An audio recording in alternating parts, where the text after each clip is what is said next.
चरत्कण्ठमालं शरच्चन्द्रभालं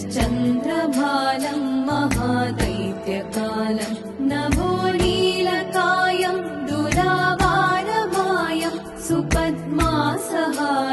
भजेऽहं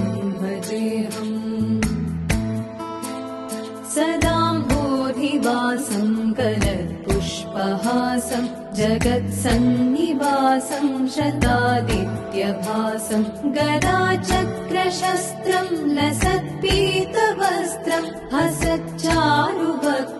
भजेऽहम्